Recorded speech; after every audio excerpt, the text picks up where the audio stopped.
Hello दोस्त, कैसे हो आप सभी। तो आज हम लोग जो है हेल्थ प्रमोशन का यूनिट 4, ये जो है यूनिट 4 और चैप्टर नंबर 6 का हम लोग मतलब कि आज देखेंगे।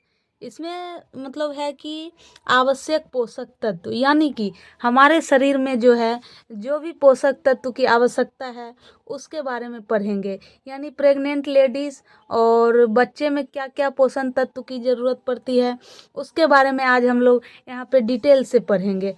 तो चलिए हम लोग बिना समय गंवाए हुए चैप्टर को स्टार्ट करते हैं।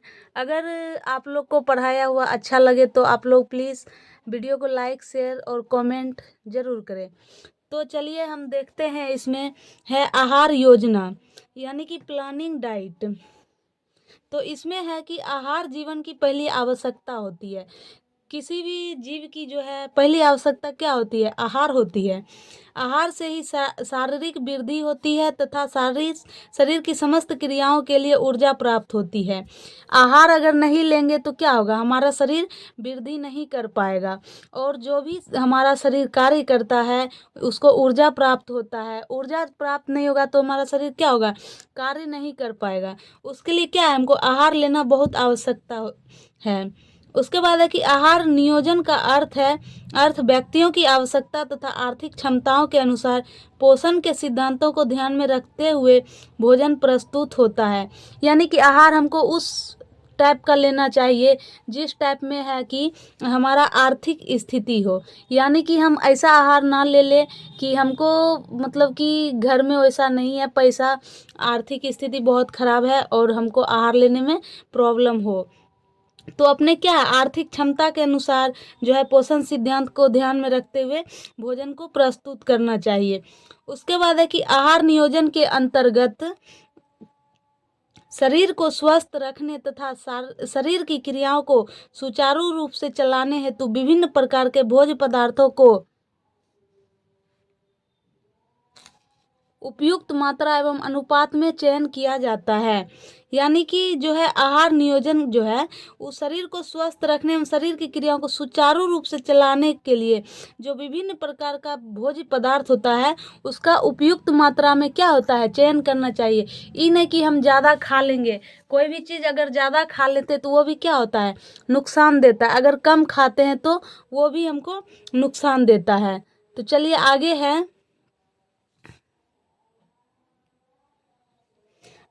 कि आहार नियोजन के लिए पोषक विज्ञान का ज्ञान होना बहुत आवश्यक है। आहार जो हम ले रहे हैं उसके लिए क्या होगा? हमको पोषक विज्ञान का नॉलेज रखना पड़ेगा, तभी तो हमको पता रहेगा कि इसमें कितना मतलब प्रोटीन है, कितना कार्बोहाइड्रेट है, कितना वसा है, जो भी है उसको हमको आवश्यकता होगा। फिर है कि एक एएनएम को आहार नियोजन के समय व्यक्तियों की आवश्यकता तथा भोज्य पदार्थों में पोषक तत्व की उपलब्धता की जानकारी होनी चाहिए। एक जो महिला स्वास्थ्य कार्यकर्ता एएनएम होती है उसको क्या है? भोज्य पदार्थ के बारे में जानकारी होना चाहिए कि उसमें कितना पोषक तत्व है और किसके लिए कितना पोषक तत्व जरूरी होता है। फिर आगे इसका जो है वो है डिफिनेशन ये है कि पोषण के सिद्धांत का पालन करते हुए व्यक्ति अथवा परिवार की आवश्यकता, समय एवं आर्थिक सीमाओं के अनुसार भोजन प्रस्तुत करना आहार योजना कहलाता है। यानी कि इसका जो है ये डिफिनेशन दिया हुआ है कि पोषण के सिद्धांतों का पालन, जो भी पोषण का सिद्धांत दिया गया है उसका पालन करते हुए व्यक्ति अथवा परिवार की, यानी कि उसके घर में जो भी व्यक्ति है और परिवार है उसकी आवश्यकता, समय एवं आर्थिक सीमाओं के अनुसार भोजन प्रस्तुत करना।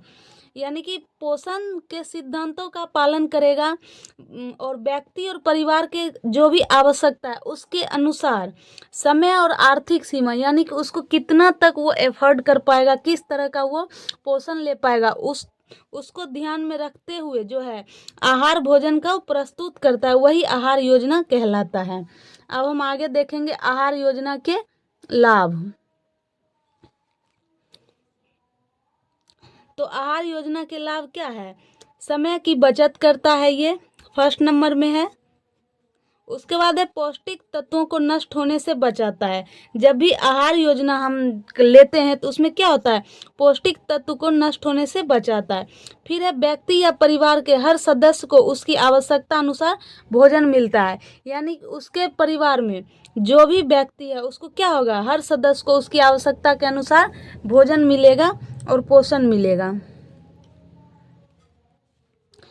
उसके बाद है कि मानवीय संसाधनों का कुशलतम प्रयोग, यानी कि जो भी मानव का संसाधन है उसका कुशल प्रयोग हो रहा है। फिर क्या है, कुपोषण से बचाव। फिर है कि भोजन बजट के अनुसार नियंत्रण, यानी कि उसका जो मतलब बजट है उसके अनुसार क्या है, नियंत्रण होना चाहिए। उसके बाद है कम खर्चीला एवं धन की बचत। कम खर्चा में बेहतर पोषण प्राप्त होना चाहिए, एवं अगर कम खर्चा में हम कोई भी पोषण लेंगे तो उसका क्या होगा, बचत होगा हमको धन का। एक मिनट, थोड़ा सा इशू आ रहा है। उसके बाद है कि भोजन संबंधित स्वास्थ्य आदतों का निर्माण होना, यानी कि जो भी भोजन संबंधित स्वास्थ्य आदत है उसका हम मतलब कि क्या करेंगे, निर्माण करेंगे।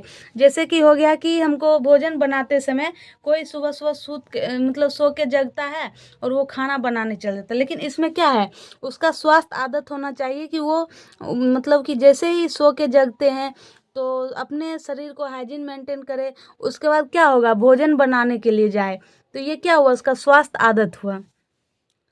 फिर है कि आहार योजना हेतु निर्देशन, निर्देश जो है उसको दिया गया है। तो फिर देखते हैं, भोजन व्यक्ति व परिवार की आवश्यकता अनुसार होना चाहिए। भोजन जो है वो व्यक्ति और परिवार के आवश्यकता अनुसार होना चाहिए। फिर है परिवार के प्रत्येक सदस्य, जिसमें बच्चे, गर्भवती महिला, किशोर, रोगी व स्तनपान कराने वाली महिला को ध्यान में रखकर आहार योजना की जानी चाहिए। यानी कि जो भी हम भोजन बना रहे हैं उसमें क्या है, प्रत्येक सदस्य जो है घर में, जैसे बच्चा हो गया, गर्भवती महिला हो गई, किशोर हो गया, रोगी हो गया, स्तनपान कराने वाली महिला हो गई, उसको क्या है, ध्यान में रखकर आहार योजना का मतलब कि बनाना चाहिए। ऐसा नहीं होना चाहिए कि मतलब जो स्तनपान कराने वाली महिला है उसको नहीं पसंद है, और क्या है कि जो भी गर्भवती महिला है उसको पसंद है तो वो खाना बना दे, स्तनपान कराने वाली महिला तो वो खाएगी नहीं, जिससे क्या होगा, उसका बच्चा मतलब कुपोषित हो जाएगा। तो सबको ध्यान में रखते हुए उस तरह का वहाँ पे भोजन तैयार करना चाहिए। फिर है कि आहार योजना के अंतर्गत समय की बचत का ध्यान रखना चाहिए। यानी कि जब भी हम आहार योजना करेंगे उसमें समय की बचत का ध्यान रखना चाहिए।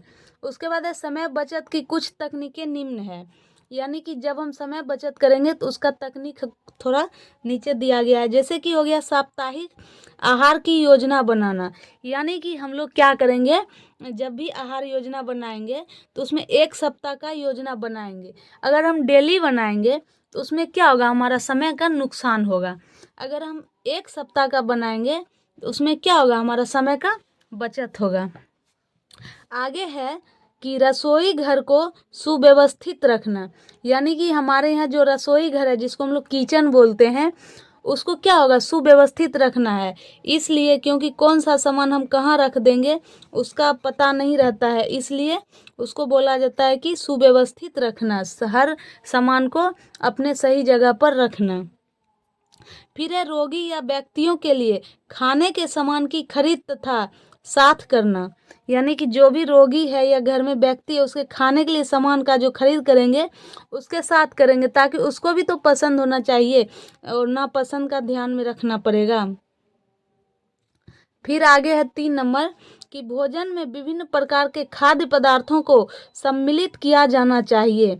यानी कि भोजन जो है उसमें सभी प्रकार के खाद्य पदार्थ को सम्मिलित करना चाहिए जिसमें एक से अधिक पोषक तत्व प्राप्त हो। यानी कि हम ऐसा भोजन बनाएंगे जिसमें क्या होगा, अनेक प्रकार के खाद्य पदार्थ प्राप्त होंगे और उसमें क्या होगा, एक से अधिक पोषण तत्व प्राप्त होंगे। फिर है व्यक्ति की पसंद नापसंद को ध्यान में रखा जाना चाहिए। यानी कि कौन से व्यक्ति क्या खाएंगे क्या नहीं खाएंगे उसका क्या होगा, ध्यान में रखना चाहिए पसंद और नापसंद को। फिर एक खाद्य पदार्थों का मिश्रित प्रयोग करना, यानी कि कोई भी खाद्य पदार्थ है उसका क्या करेंगे, मिश्रित प्रयोग करेंगे। उसके बाद है समय, शक्ति तथा ईंधन की बचत करना। अभी जैसे कि एलपीजी स्टोव खाली है तो वो क्या हुआ, ईंधन की बचत नहीं हुआ, इसी के वजह से हो गया। तो वही है, समय का भी बचत करना है हमको, शक्ति का भी बचत करना है तथा ईंधन का भी बचत करना है। फिर 7 नंबर में है आहार योजनाओं में आहार को अलग अलग कर प्रदान करना चाहिए। जब भी हम आहार का योजना बनाएंगे तो उसमें आहार को क्या करेंगे, अलग अलग करेंगे, तभी जा कर के क्या होगा, आहार योजना मेरा सफल हो पाएगा। तो लगभग इतना तक में तो सबको समझ में आ ही गया होगा। फिर आगे है इसमें कि जैसे प्रथम आहार है सुबह का नाश्ता। जैसे ही मतलब कोई भी सो के जगता है तो उसको क्या हुआ, वो फ्रेश होके सुबह का पहले नाश्ता करेगा। फिर द्वितीयक आहार हो जाता है दोपहर का भोजन, और तृतीयक आहार होता है शाम की चाय या अन्य मतलब कोई होता है कि मतलब बिस्किट कुरकुरे चाय कुछ भी खाते हैं वो शाम के समय। फिर चतुर्थ आहार हुआ रात्रि का भोजन, जब वो सोने के समय खाएंगे तब जा कर के वो क्या होगा। तो ये जो है सुबह का नाश्ता, इसका टाइम लगभग 8 बजे रहता है। और ये जो द्वितीयक आहार है इसका मतलब कि टाइमिंग लगभग में 1 से 2 के बीच में रहता है। सब ऑफिस कॉलेज हॉस्टल्स जहाँ भी होते हैं इसका समय 1 से 2 के बीच में होता है। और तृतीयक आहार जो होता है इसका 5 से 6 के बीच में होता है। और रात्रि का जो भोजन होता है वो 9 से 10 के बीच में होता है। ठीक है, तो आगे है इसका कि त्योहार व अवकाश आदि विशेष अवसरों के लिए अलग से आहार योजना बनाना चाहिए। यानी कि कोई भी फेस्टिवल हो जाता है या किसी चीज़ का छुट्टी हो जाता है तो उसके लिए क्या है, विशेष अवसर के लिए अलग से आहार योजना बनाना चाहिए। हमको अलग से उसका क्या करना पड़ेगा, आहार योजना तैयार करना पड़ेगा। फिर आगे है कि आहार भोजन के सिद्धांत यानी प्रिंसिपल ऑफ मेल प्लानिंग मल प्लानिंग। ठीक है, तो आगे है स्थानीय उपलब्ध तथा सस्ते परंतु पोषक आहार का समावेश। यानी कि स्थानीय उपलब्ध यानी कि बगल में हमको प्राप्त होना चाहिए, कहीं दूर से हमको लाने की आवश्यकता नहीं होना चाहिए। अगर हम दूर से लाएंगे तो उसमें क्या होगा, हमारा समय का नुकसान होगा, समय नहीं रहेगा मेरे पास।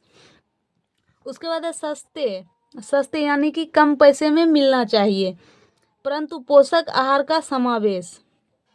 उसमें क्या होना चाहिए, पोषक तत्व होना चाहिए, उसका क्या करेंगे हम लोग, समावेश करेंगे, इकट्ठा करेंगे। फिर है मौसमी सब्जियों तथा फलों का समावेश। यानी कि जिस मौसम में जो सब्जी मिलता है उसको क्या करेंगे, समावेश करेंगे, तथा जो मौसम में जो भी फल है उसको समावेश करेंगे। फिर है नियमित खाद्य पदार्थों का उपयोग। यानी कि जो भी नियमित खाद्य पदार्थ है जैसे कि सलाद हो गया, ये सब क्या है, नियमित खाद्य पदार्थ है। उसके बाद है समय तथा ईंधन की बचत पर ध्यान रखना। यानी कि समय तथा ईंधन दोनों को हमको क्या करना पड़ेगा, बचाना पड़ेगा। उसके बाद है सामाजिक तथा सांस्कृतिक मान्यताओं के अनुरूप आहार। यानी कि सामाजिक तथा संस्कृति, जैसे हिंदू धर्म का संस्कृति क्या है, वो गौ मांस नहीं खाएगा। और मुस्लिम धर्म का संस्कृति क्या है, वो मतलब सुअर का मांस नहीं खाएगा। तो ये हमारे संस्कृति हो गया। उसके बाद सामाजिक में क्या हो गया कि मतलब कि जो भी वो वैष्णव हैं वो शाकाहारी भोजन करते हैं, और जो सर्वाहारी है वो किसी भी प्रकार का भोजन करते हैं। उसके लिए सामाजिक दृष्टिकोण से सही है। जो मांस मछली नहीं खाते हैं उसके लिए सामाजिक दृष्टिकोण से क्या है, साग सब्जी फल फूल आदि आवश्यक है। तो वही हो गया कि सामाजिक तथा सांस्कृतिक मान्यताओं के अनुरूप आहार। फिर है कि आहार की पौष्टिकता युक्त भोजन पदार्थों का समावेश। यानी कि जो भी हम आहार ले रहे हैं उसमें पौष्टिक होना चाहिए, तभी जा कर के वो आहार हम लेंगे, और उसी का क्या है यहाँ पे समावेश। तो यहाँ तक आप लोग को समझ में आया होगा। तो चलिए आज हम लोग यहीं तक देखते हैं, फिर मिलेंगे हम आगे के चैप्टर में आप लोग के साथ। तो अगर आप लोग को वीडियो अच्छा लगा हो तो चैनल को लाइक सब्सक्राइब करें, और आगे हम आप लोग को शॉर्ट नोट्स देने का भी कोशिश करेंगे ताकि आप लोग को ज़्यादा मेहनत करने की ज़रूरत ना पड़े। तो अभी बहुत सारे आप लोग को क्वेश्चन आंसर भी कराएंगे, long question, short question, full form भी आप लोग को देंगे याद करने के लिए। तो अभी हम लोग का एग्ज़ाम जो है ANM GNM का टफ हो गया है, यूनिवर्सिटी ले रहा है एग्ज़ाम, तो इसीलिए आप लोग अपना समय ना व्यतीत करें और पढ़ाई पे ध्यान दें। आप लोग को हर एक टॉपिक मिलेगा चैप्टर वाइज चैप्टर। धन्यवाद। जय हिंद।